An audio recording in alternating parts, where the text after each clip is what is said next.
Okay, welcome to the erosion show. I just did a video on drumlins, and now we're going to check out the drumlins that most of the drumlins that I used in my video. I did an in-depth video on the exact fluid motion of a drumlin, but now I want to show you where these really nice drumlin examples are and how you can look at them for yourself. Some really sweet drumlin fields here. And we're also going to look at some other features. We're going to look at Eskers and mega channels and sediment lobes and some other things that all prove this theory of fluid motion causing drumlins, responsible for drumlin formation.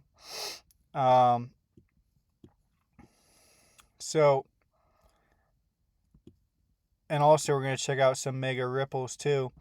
But one of the main points I made in my video that proves that drumlins are from fluid motion is the fact that they are grouped together. They're grouped together and they're clustered together. And they're not in the same straight line. Okay? So let me give you...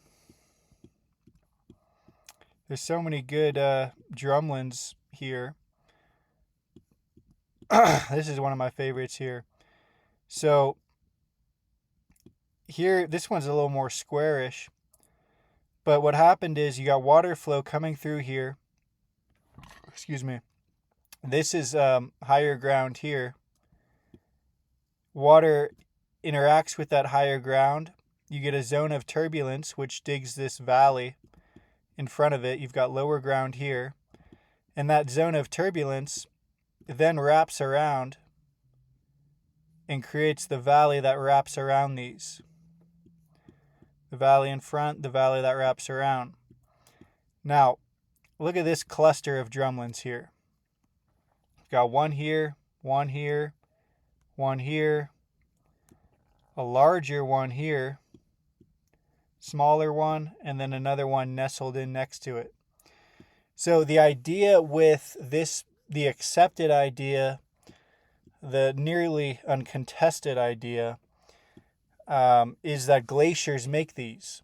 Now, think about this. Think about a huge glacier in this valley, okay? And it's going to be flowing this way. If there's a groove, right? Let's say there's a groove in the bottom of a glacier from hitting a rock, scraping through a rock, and then you've got a groove. If that groove then travels along the ground here, you could get a nice straight drumlin like that. But how can you explain grouped drumlins with that model? Because if the groove is here, why do you have a drumlin much larger here, and then a drumlin much smaller here, and one nestled in between it here? Okay? It's just not possible. The only way to truly replicate drumlins is with fluid motion. Okay? And you also get angled drumlins, like this valley here is angled. That's something that fluid motion can account for. And I showed it in my other video. Let's see this one here. Let me orientate it. Okay. So here you can clearly see what I call a teardrop drumlin, an asymmetrical teardrop drumlin. There's no way for ice flow to make this shape. What you need is water flowing this way, and then when you have an interaction of another current flowing this way, that's how you get the asymmetrical teardrop drumlins. Now, we're going to talk about some other features, but I just want to show you where the drumlins are at so you can check them out. These drumlins here, this valley we saw first, shows a current from the west sculpting the drumlins, and you can tell that based upon where the front and where the tail is. But if we go to this section here, right, we can see the rounded front, the rounded front, rounded front, rounded front. And then as we go downstream, they fade into tails, and you don't get any big rounded fronts on this side because that's the tail, that's the downstream end. But the interesting thing is that it's showing a motion now from the east. Right, if I zoom out more, you can see the Rockies are over here. Got the Rockies here, and now we got a current from the west. So now it gets a little confusing because if we've got an ice sheet flowing this way, how do we get an ice sheet flowing this way? But it doesn't just flow to the east. It actually wraps. So there's a lot of curving drumlins. You can see how it wraps around this way. Right, now you can see they're going a little bit more north. Right? Now the best example of curving drumlins is up here, where you can see all sorts of different drumlin directions. And this is only a few meters above sea level. So obviously they're ocean currents when they're wrapping around like this. You can see how it curves right around. Okay, you got curving drumlins and intersecting intersecting current directions. Current direction going this way, and then another current direction flowing this way. Right? And then you can see how it just wraps through here. Right? Okay, I had to use that example just because it's too good. But now, well, let's look at drumlins with ripples on them.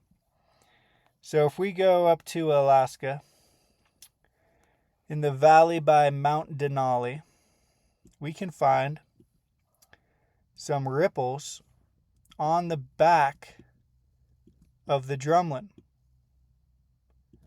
Now, how could a glacier do that? This is the detailed work of fluid motion.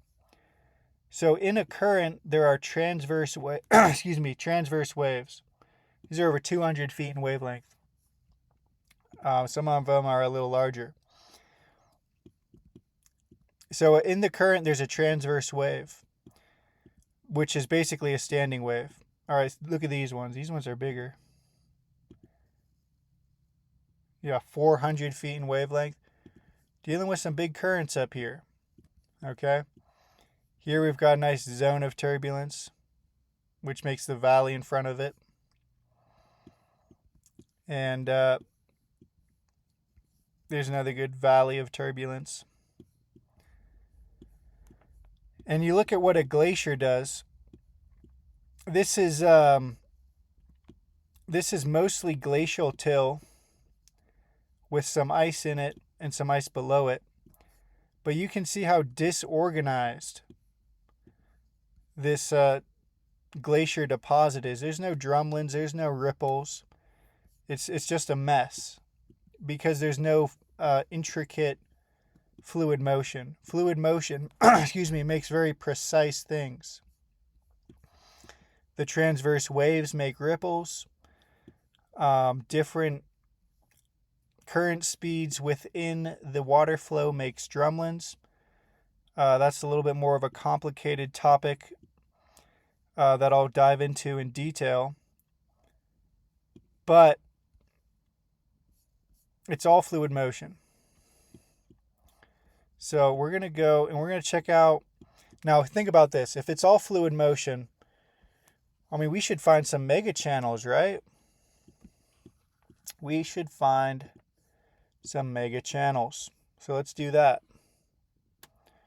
Whoops, not there. The T is for terrace, because look at all these terrace steps. So each of these are riverbanks going all the way up to the top. Now and then these being miscalled Eskers are actually accretion ridges. I mention that after I show you more of these terraces. But yeah, this is the good terrace here. Check out this puppy. Let me orientate it this way. So we're in the drumlin field, right? We've got the drumlins showing current direction going this way. But then we've got a huge riverbank and then a huge riverbank over here. And the more straight the riverbank is, the more likely it's to be a mega channel. And we can see that this is quite a straight riverbank.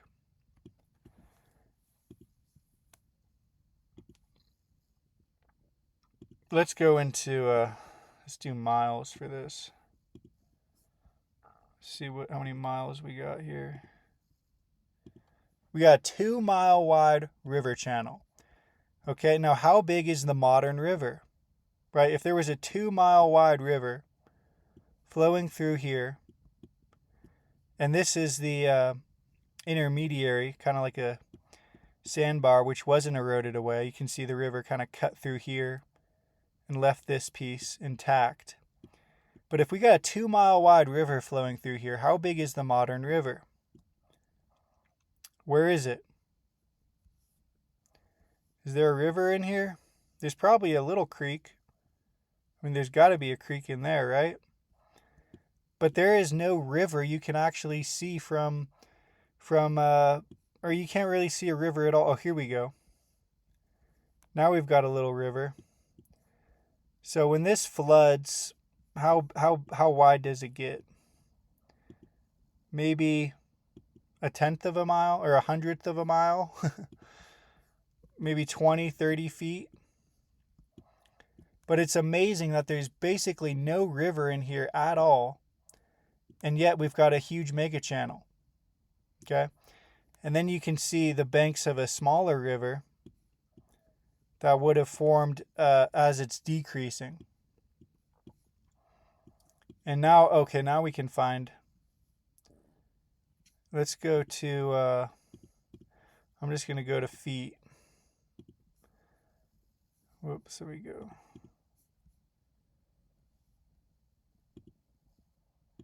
"17 feet.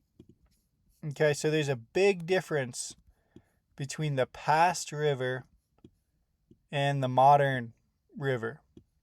This is incredibly flat terrain, so it's not going to induce a very large river, even if there is ice melt. The water is just going to go into groundwater. Okay, so let's go find another river terrace.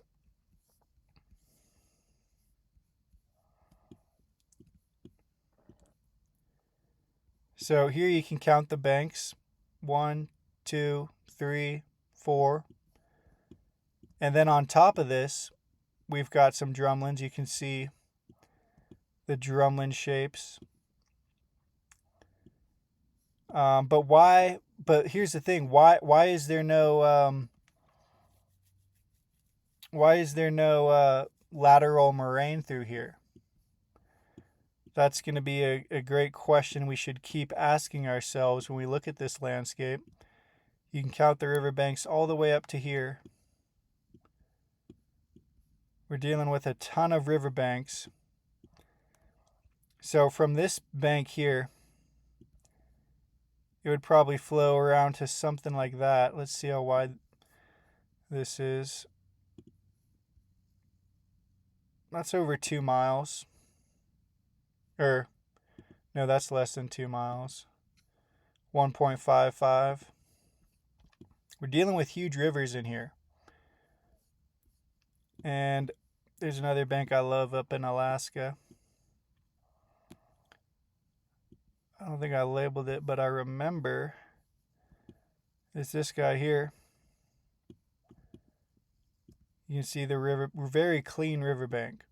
Now, this is not made by a glacier, because a glacier would make a lateral moraine, which would be like a berm. But these are square, which is a riverbank. So we're talking about a river flowing through here. Flowing through here.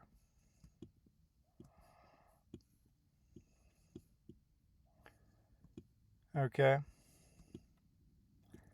And on a topographical map, this is actually a pretty clean riverbank. You can't see it too well from here. But let me show you some moraines. So these are medial moraines. And they arise. What's cool about medial moraines is just if you just look at this section, you can get a pretty good idea of how many tributaries are upstream. Right, here's a major tributary. Here's a major tributary. Here's a major tributary. Because you trace it up to the tributary, the ice that's flowing along here, it's gathering up and it's eroding on that edge. And it brings it right into the center. Brings it right into the center. So all of these medial moraines can be traced up to each one of these tributaries. And one of the most prominent features of a glacier when it completely melts, when this completely melts and there's no more glacier here, you're still going to find a really nice deposit of this lateral moraine becoming a medial moraine. And when you look at the landscape that the Drumlins are in, let me go back to the Drumlins. So this area here, and we go to this area, and let's say we go to a spot like this,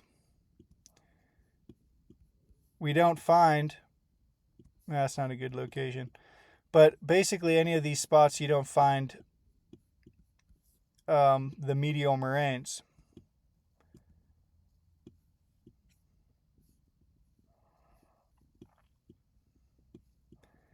Okay, so let's look at, where do I want to go? I want to go right here.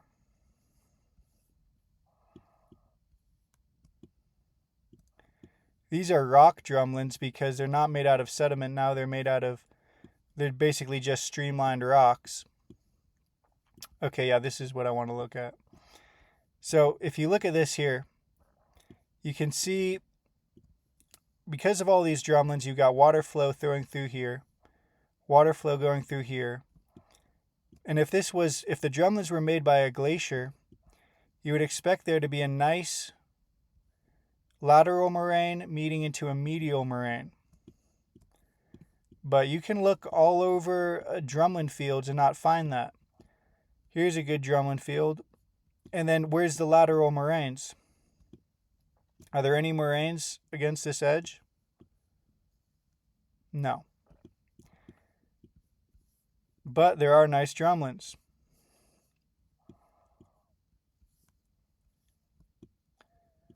This is a good example of the zone of turbulence, making a lake right in front of the drumlin.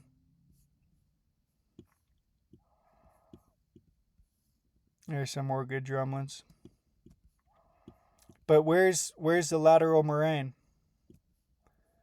¿Dónde está la lateral moraine?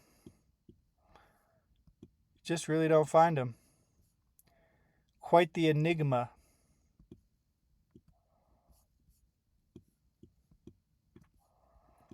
Okay, so now let's talk about eskers, which are crazy. Crazy misunderstood.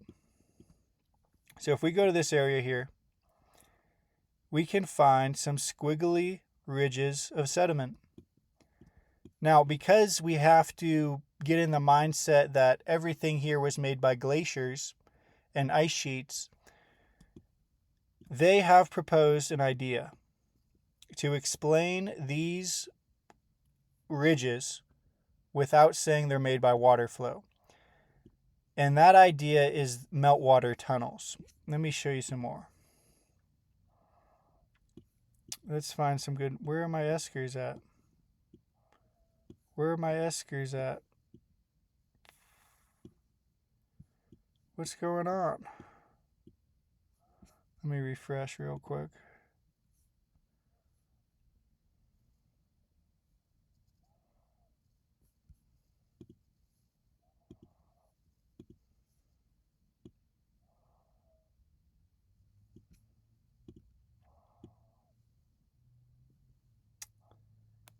That's weird.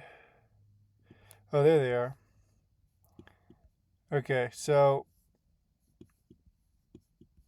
Okay, yeah, this is the esker field I'm talking about. These are the best eskers in the world. Just look at that. So the idea with these eskers right here is that in a glacier, there's meltwater tunnels. And these meltwater tunnels, which are a network of meltwater under the glacier, somehow a glacier intersected. So if you got a glacier here and then you've got another glacier intersecting it somehow, it can dam up those meltwater tunnels. You look at the terrain, it'd be really tough for another glacier to advance while this one is melting. But let's say that happens, and that advancing glacier dams up the meltwater tunnels. Then what happens is the meltwater tunnels stop flowing because they're dammed up, but somehow sediment is still transported into the tunnels and fills up the shape of the tunnels. Now the water's not flowing, so how do you transport a ton of sediment filling up the meltwater tunnels, and basically getting a mold of the meltwater tunnels, but there's no water flow. The water's stagnant. So how do you get the transportation of sediment in stagnant water? You don't. But that's the theory for these eskers, right? Quite prominent ridges. Now, what is an esker really? Well, let's go to, we're at the Amazon. Got the Amazon River flowing through here. Let's see if the Amazon has any eskers. Let me zoom out to get the footage right. So you've got all of these ridges, curving ridges, just like the ones we've seen in Canada. But now, they're not from meltwater tunnels. They're from water flow, making ridges. These would be accretion ridges. Now, a real classic accretion ridge is something that forms, in the berm, right? So on the edge. These are really classic accretion ridges on the edge of the current, right? All these accretion ridges, mostly forming on the edge of the bank. But they can form in the middle of the bank, as I will show you in a minute. Right, so we look at this. Is that from a meltwater tunnel getting backed up? No. But it's the exact same feature as what we find in Canada. Exact same feature. It's all from water flow. So if we go back, we see how they're in the river, and they like to form on the edge too. Right here, they're forming more on the edge.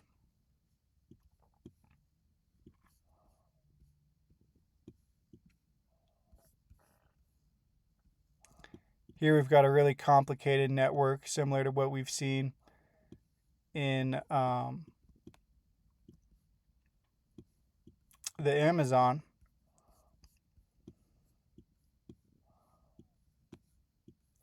And these ones here are right up against the edge. So these are accretion ridges. Now, if we check out, this is Louisiana, this is the Mississippi. If we check out this here, we see an accretion ridge in the middle, just like what we saw. right? Just like this example right here. It's the exact same thing as what's in Louisiana. And then if we go to Italy,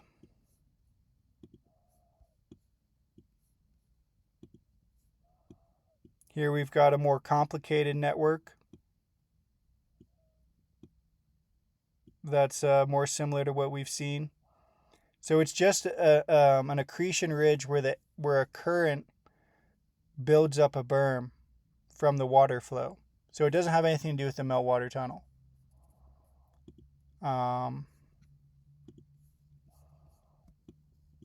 So yeah, we've checked out drumlins, which are from fluid motion. We've checked out mega channels, and we've checked out ripples too. And let me show you one more good ripple field here.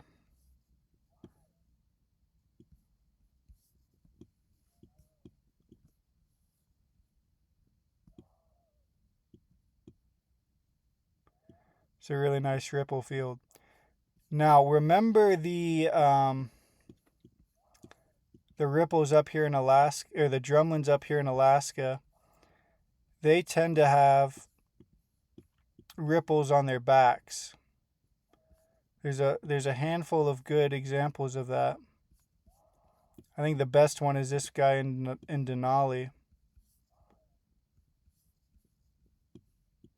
Okay, we're gonna go back to the Amazon, and we're gonna look at this right here,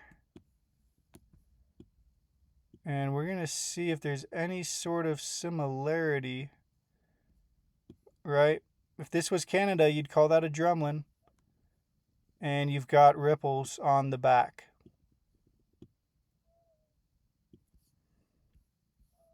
Ripples over here, ripples on the edge.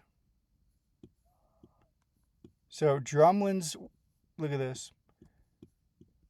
Drumlins with ripples in the Amazon. Where am I at? And drumlins with ripples in Alaska. So we're looking at water flow. So that's the story with that. All right, thanks for watching. I appreciate it. You guys have a great day.